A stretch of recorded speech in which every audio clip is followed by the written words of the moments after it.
For me, for the Barijo Mendi and Baba Dindin Jobate, so ka plastic o bongkang pour nga diam.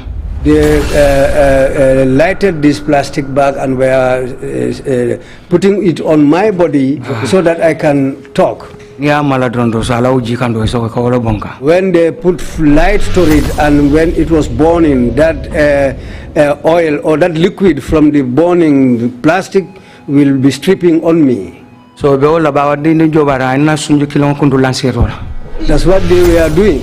So Baba Dindin took one of my breasts and cut it off with a razor blade. Excuse me, Mr. Witness. What do you mean by what you have just said?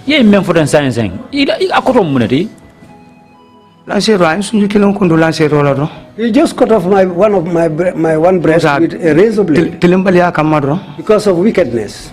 So you mean to say that one of your nipples is gone, but because Baba Dinding Jobate took a razor blade and cut it off?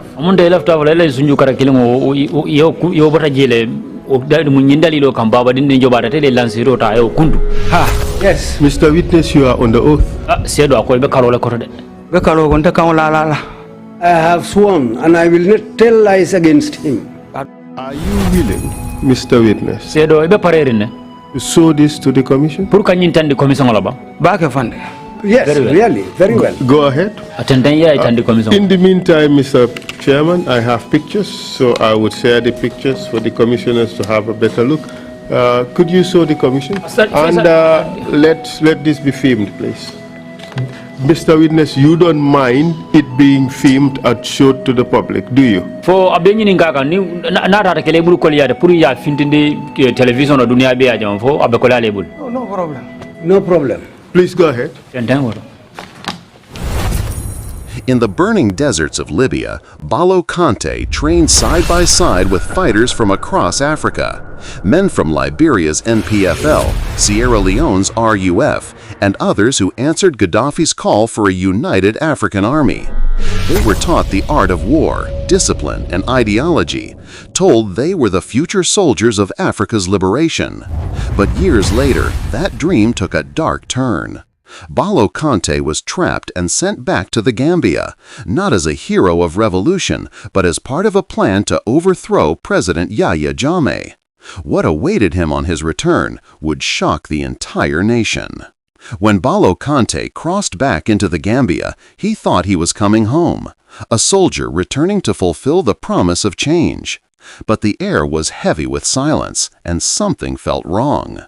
The mission he believed in was not what it seemed. Instead of a revolution, there were whispers of betrayal, of names already known by the regime. One by one, his companions disappeared. Some were captured, others vanished without a trace. And before long, Balo himself was taken, accused of plotting to overthrow President Jammeh. The same man who once trained for freedom in Libya now found himself chained, facing the very system he thought he was born to fight. Remember this part 1 of Balo Kanteh's story. When did you first come into contact, or when did you first get involved with Kukoi Samba Sanyang? Ila inin Kukoi la nyosoto follow keta wadi jumalti. That question is very good. I left this country in 1988. December. In December. Libya. I went on a travel and I went to Libya. So Libya. When I arrived in Libya, so I was there trying to find something. So now in that time, during that finding something, at that time Libya was in a war with Chad. So Gaddafi the year that Gaddafi took over in a coup, and the month he did it, September 1st. Was September 1st. So whenever that month comes back again, Libya kono. If you are in Libya in those days, For the capital, for the Untold, whether you are in the capital or in a remote village, so you can normally. they follow people Come all arrest by force. and they arrest people by force. Alisamba Besor. They take you to Minto, Alisamba military camp. they take you to a military camp Rukal training force kono. to train you there by force. Alisamba Keladulari, Waro ni Chati Benyor. And after the training, they'll take you to the war front because in those days they were fighting with Chad. So for left Arab, for my love, but ni blow see them. Whether you like it or not, but if they catch you, they will take you. Was this limited to foreigners or Libyans were also subjected to the same treatment? For Nindung, Banku, Memanke Bankuti, Banku Dingol Dronte, will run them bang for Hani Libya Dingol Van Dabacono. Hani Libya Dingol Van Dabacono, but Assemble Makake foreigner soldier. Libyans were also involved, but the majority of the people who were treated like that were foreigners. Proceed. And then? Yo, say near Samba base on into. If they take you to that base, so near arrest when I Samba base on, so you call training. and when you reach the base, they will start training you. What's the name of the base? Oh, base Ninga Todu. The base fuller be Dobe Kavuje, Tajura Kavo do Wadu Arabia. There are two bases. One is called Tajura, and the other one is called Wadu Arabia. So you can more somebody in base fuller. These are the two bases where they take people for training. So Nidunda would base all kono. The moment you enter those bases, one of them, Aroni rebel wo Kobe Africa kono back. in those days there were many rebel movements in Africa. But Mr. Witness, are you aware that there was another base called the Mataba? Oh, Sedo, for any fan Kalamuta base do be a me the Mataba. Mataba Komisa Overthrow Komisa Niko NIA. Mataba is just like an office, like in the Gambia here, if you say NIA. NIA signing basal bebe Mataba in Okoto. And these military bases were all under the jurisdiction of Mataba. So it will lemar president fanala kola fana. And they were also responsible for the affairs of the president. Are you aware that it was at the Mataba that the senior African revolutionaries were trained? Ako, for any Kalamutala ko, ni Maktaba dingira nying. Ni African liberation kelelal nying, ila nyaton kol nying, ye karandi waleto. Yes, I know that very well. So I will clarify that point. Proceed, please. So That Mataba, so I said they were responsible for presidential affairs. Anything that is a military matter or intelligence, they are responsible for all. So those people were very powerful in the country, in Libya. So training even during those training in those bases, still they are responsible for all of that training and the base itself. Because we are on training now camp. Because when we were undergoing the training at those camps, the president always hearing. Some presidents are sitting today. No training. We did training with some of those people. Can you give us examples? Example like Idrissa Déby. People like Idrissa Déby, who was in Chad. Idriss Déby. Idriss Déby. So ani Mandela model waro Mandela bulano. Plus people who were Mandela's people, because in those days Mandela was not yet released. There was Charles Taylor Maktaba. Charles Taylor abenu Maktaba leba. Mina. Yes, I'm coming. Proceed. Waro ni daro Mataba kono ika ni African leaders ul mo Jamaica ul letra Mataba dunia fanna be ni dunda je ka hadama dingo jibe le fo nyaida. In those days, there are many African leaders who went through Mataba, and many people also from many parts of the world. If you go into Mataba, you see people until you become puzzled. So that's where you come to know that the world is very large. Because you find all kinds and types of people in there. Ani Asia kono. Even in Asia. Like Kurdistan up to Kurdistan and many others, you find them there. So Charles Taylor and Charles Taylor was also there with his people. So they were all in that camp. Kukoi Samba Sanyang. Up to Kukoi Samba Sanyang. How about Sanko? Sanko. Fode Sanko yes, Fode Sanko was also there. We all did the training together there. Plus the present sitting president of Rwanda. You mean Paul Kagame? Paul Kagame. Yes, Paul Kagame. But he was not their original leader. The first leader died. So no one be training. We did training with all those people. And many people. There are people whom you don't know, you don't even know where they came from. But what was the purpose of all this? Jamal Beje men yalan ko e malla fi komisa enila banko president wol membe sire wo time wala ni problème wol soto so e lafta e borna na e nara Libya lafta pour que la o man sa kewul bondi. The main reason for that is many of the people who were at Mataba were there. They ran away from their countries because they were not in good terms with the sitting presidents in their own countries. So their intention is to come to Mataba, do their training. If they have support, they will go and overthrow the government that they left behind. So ani Kenya bala banko membe yevano Hussein Farhadin. And near Kenya, there is a country, and somebody called Hussein Farhadin was also with us there. Somalia. No, for another from training. We did training there with him and his people. Waro I left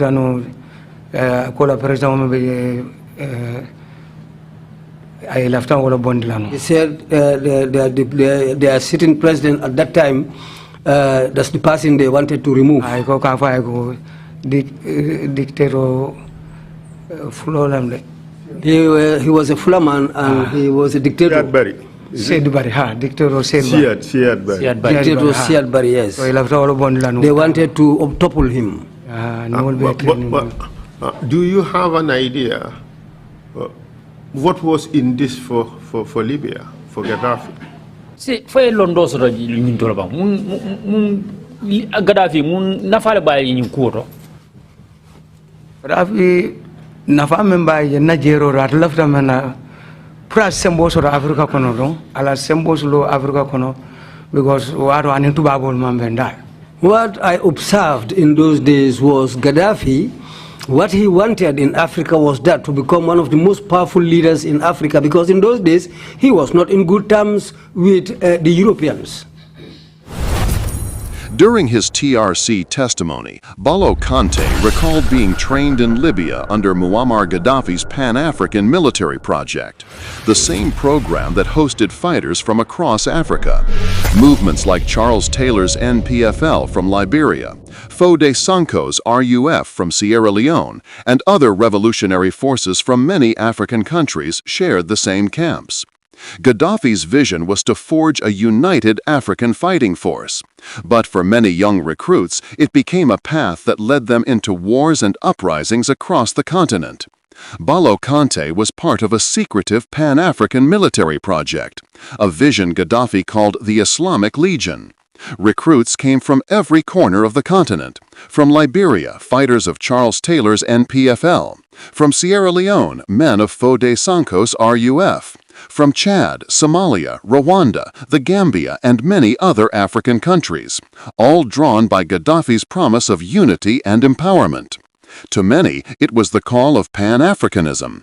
To others, it was the start of a lifetime entangled in foreign wars. When Balo Kanteh completed his training, he had gained not just the discipline of a soldier, but the burden of Gaddafi's ideology, an ideology that would later pull him into conflicts far from home. After training, Kanteh and several other Gambian recruits were deployed to fight alongside movements in Liberia, where Gaddafi's protégés were fueling a brutal civil war. There, the lessons from the Libyan sands turned into the horrors of real battle. The line between revolutionary and mercenary began to blur. Years later, Kanteh returned to the Gambia, no longer a young idealist, but a man shaped by war. What he carried from Libya would one day lead him into one of the darkest chapters in the Gambia's history, and eventually to the Truth, Reconciliation and Reparations Commission, where he would tell the nation his story. But for now, let's focus on his days in Libya, the harsh desert training that would shape his destiny long before his return to the Gambia.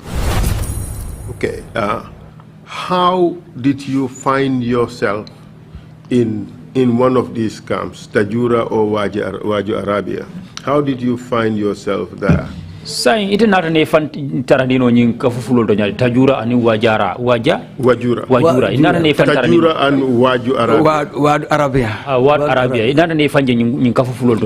I know you've told us that September 4th anniversary, they make a sweep and arrest people. For September follow a campaign do will indicate Muta. So Karandi training. What all arrest no? It was during those days that I was arrested. So Samba campaign and I was taken to the camp. Which one? Samba Wad Arabia. I was taken to Wad Arabia. So were you the only Gambian captured at this time?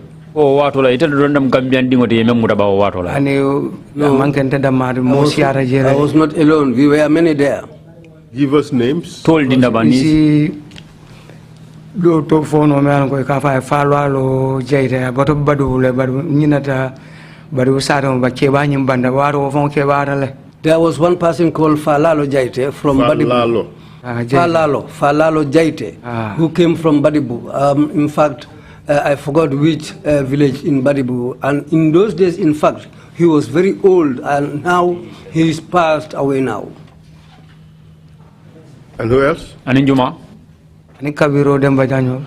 And people like Kabiro Dembajang. Dembajalo. Dembajang. Kabiro Dembajang. Kabiro Dembajang. Jang. Jang, yes. Okay, and who else? And in Juma? Akara Bakai Drame. Plus Bakai Drame. You will be arrested on Samba in Lando. Where those people were also arrested. Nakulo, you know, because time on you. These are the people I can remember for the time being, because it was a long time.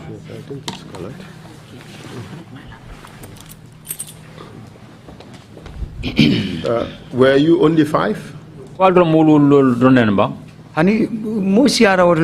No, we were more than that.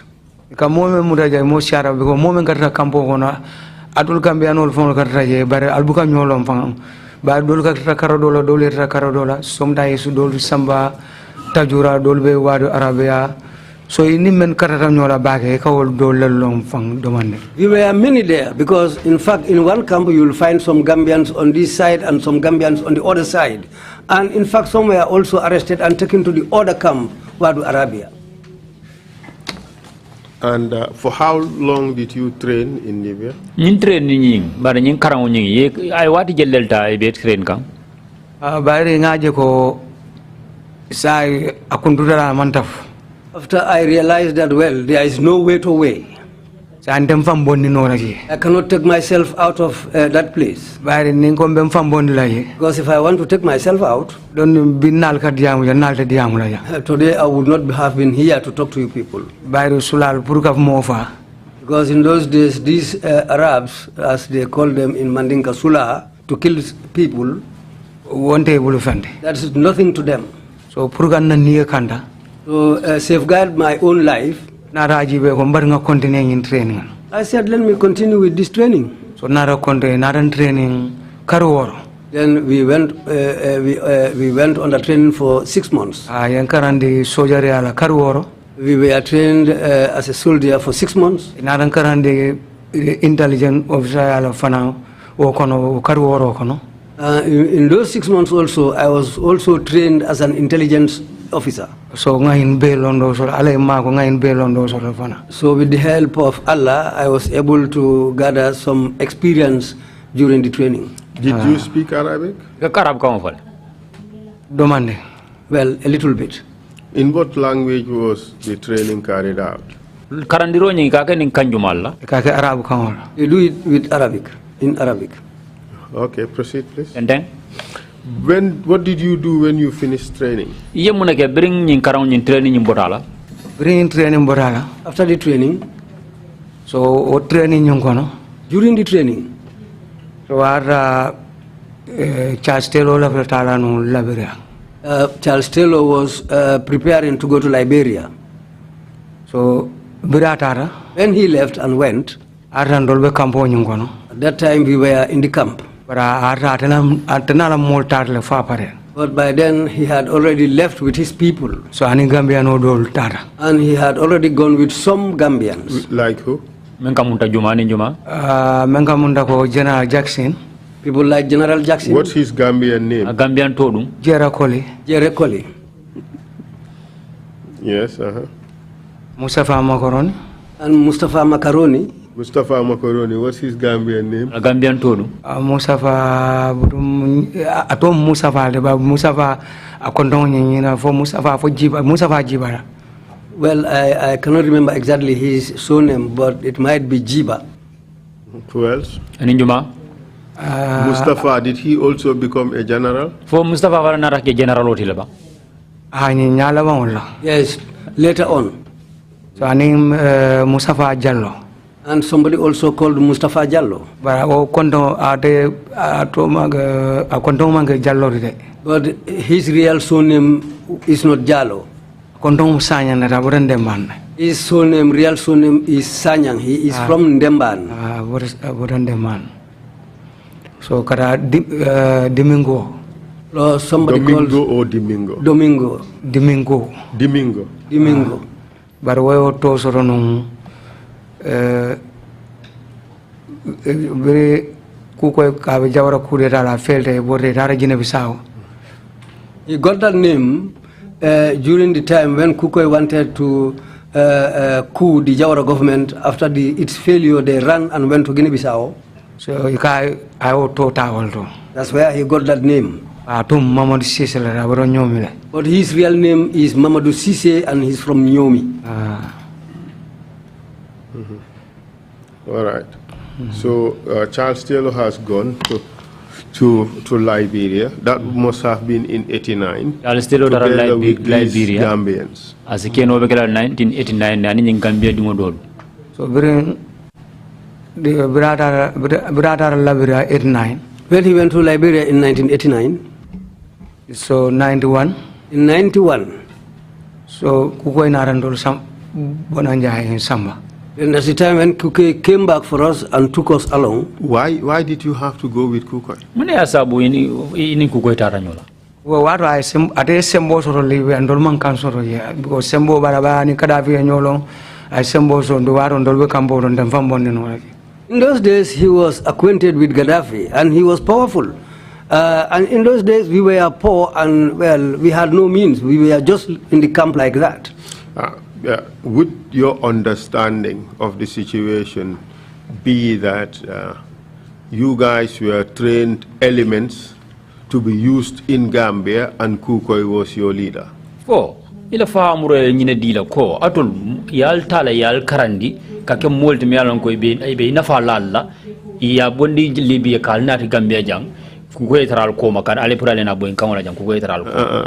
You've gone a bit further than I have suggested. Okay.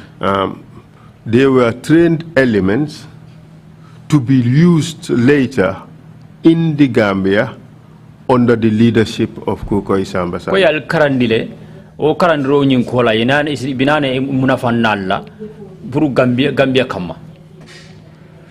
Kukoi as their leader. Nun Kukoi mal la nyaron kodi atara bal koma. Yes. In 1991 song Kukoi came to Libya and decided to take you with him, right? Natan Libya and to remove you from there. Another nanying kango soto kango ta ko purkal bondi je al bondi Libya. Another bondi Libya. Yes, he took us out of Libya. Where did he take you? Al samba mindole. Go nga fo nakuma kongo waro ni rebel wo ko be hewre Africa kono bag. Just as I said before, in those days there were many rebel wars in Africa. So ye contact also in Algeria. They had contact with Algerians. So waro ika contact also it will damal ka contact also bankol ka contact also damal tema. In those days they used to have contacts with countries, between them and certain countries. Janibe dunna banku do ha. Before you go into any country, the sitting president in that country will be made aware of it before you enter that country. Whether you are coming by air or whether you are coming by land, so wherever you are supposed to go, any country that you are supposed to enter, the president will be aware, and the person who is supposed to receive you people will also be alerted. So Libya So we were made to board a plane in Libya at their main airport.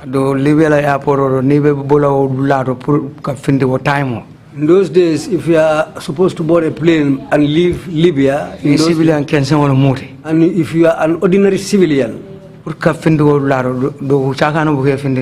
that country was very, very tedious in those days. Even foreign currency because in those days, they don't want anybody to go out with any foreign currency. So foreign currency well, there were some people, they had means how to take out foreign currency in those days. Yeah, for a money back. If they tell you, it's sometimes very, very difficult.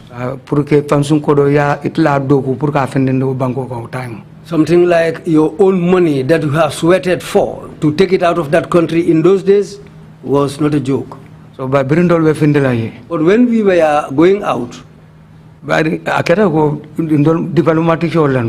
does look like we were diplomats. So a plane was brought until to the point where we were supposed to board, and we were not even searched. No, Algeria. This is how we boarded the plane, and we were taken to Algeria. In those days, the government which was in Algeria was aware of our coming to the country. So, even before we disembarked from the plane, the person who was supposed to receive us at the airport, we found him there. He had already arrived. Now, who was there? Because the person who was at the airport at that time was not informed about us, because just about the intelligence matter that I said. Because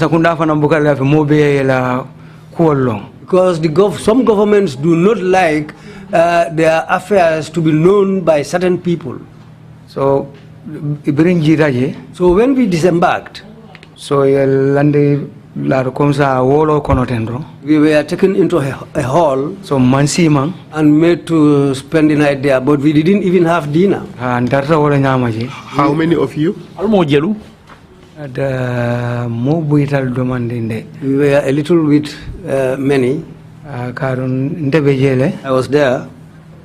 Kabiro Dembajang, Vlai Sonko, Suwandi Kamara, Emo Jallo, Buba Jallo, Bamba Drame, but he's called Wadrame. These are the people I can remember. Bakai Drame. And we were some of the people at the airport that time. Okay. So during when we disembarked, so Manda that And that's the end of part 1. But the real story is only beginning.